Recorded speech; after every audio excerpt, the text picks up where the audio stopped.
Iran के इस्लामी इनकलाब को 47 साल मुकम्मल हो गए हैं।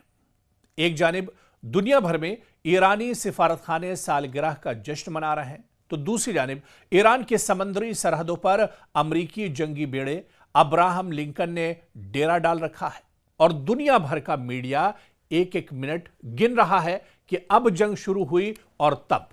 इस सूरत हाल में समंदर के इस पार अरब ममालिक ईरान और अमेरिका के माबैन गुफ्तगू का आगाज करने के लिए कोशां हैं और एक दौर की गुफ्तगू कराने में कामयाब हो चुके हैं, जिसे दोनों फरीकैन ने मुस्बत करार देते हुए अगले हफ्ते दूसरे दौर की बातचीत का इशारा दिया है।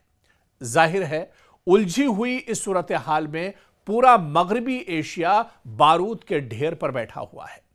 किसी टाइम बम की घड़ी की तरह टिक टिक की आवाज पूरी दुनिया में गूंज रही है।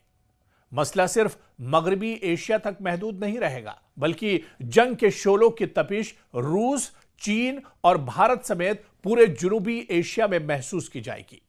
यमन और अबनाए हुर्मुज के समंदरी रास्ते मखदूश हुए तो यह तपिश पूरा यूरोप भी महसूस करेगा।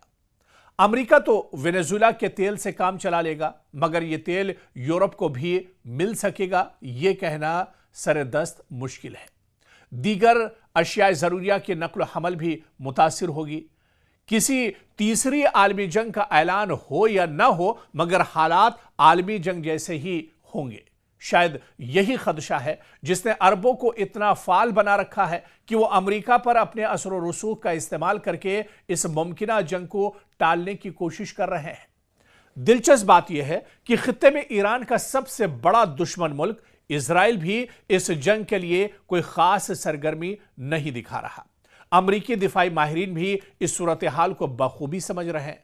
हालांकि इनकी क़यादत खुसूसन अमरीकी सदर मुस्तकिल जंगी धमकी देने से गुरेज नहीं कर रहे हैं और ईरान भी तुर्की ब तुर्की जवाब दे रहा है।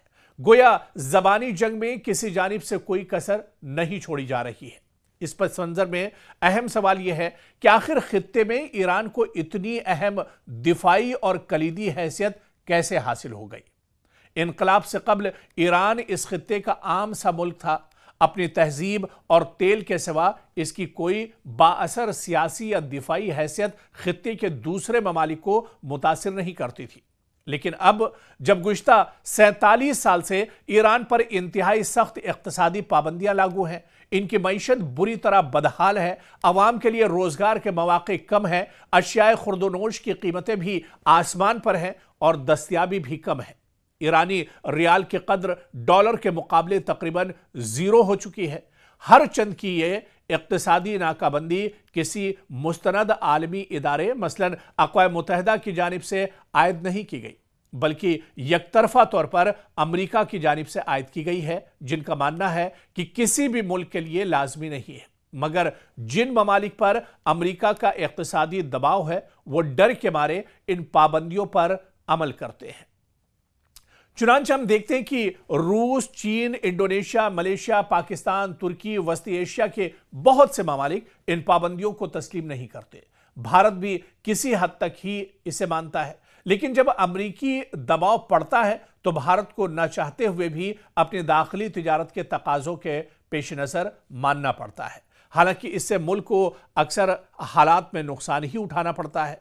इन दिगरगो हालात में इनकलाब के इब्तिदाई साल यानी 1980 ता 1988 एक तवील और लाहासिल जंग का सामना भी करना पड़ा, जो इसी अमेरिका की क़यादत में 23 यूरोपीय और अरब ममालिक के इत्तेहाद की जानिब से थोपी गई थी, जिसका मकसद यह था कि ईरान जंग में उलझा रहे और न तो इनकलाब के नोक पलक दुरुस्त करने का, न इनकलाब के नजरियाती उसूल को दीगर ममालिक तक पहुंचने का मौका मिल सके। दाखिली तौर पर भी कई मरतबा मुख्तलिफ बहानों से अवामी एहतजाज का सामना करना पड़ा, जो इन्हीं ममालिक के ताउन और सरपरस्ती में खड़े किए गए थे, मगर हर मरतबा इन्हें नाकामी हुई। हाल ही में 28 दिसंबर 2025 का अवामी एहतजाज तो इतना सख्त था कि अगर लोगों को लग रहा था कि इस बार यह एहतजाज कामयाब हो जाएगा और ईरानी हुकूमत इसी तरह गिर जाएगी जैसे पिछले दिनों बांग्लादेश, नेपाल और श्रीलंका में गिरी थी। इस बार अमेरिका और इजराइल ने बाकायदा इस एहतजाज की पुष्टपनाही का एतराफ भी किया। दुनिया ने देखा कि मुबैना एहतजाजियों ने हजारों बेकसूर शहरियों, पुलिस और फौजियों तक को शहीद कर डाला। दर्जनों मसाजिद को नजर आतिश किया, कुरान करीम के नुस्खे जलाए गए, सरकारी इमारतों को नुकसान पहुंचाया, जिसे ईरान के अवाम ने बखूबी एक तरह से समझ लिया था।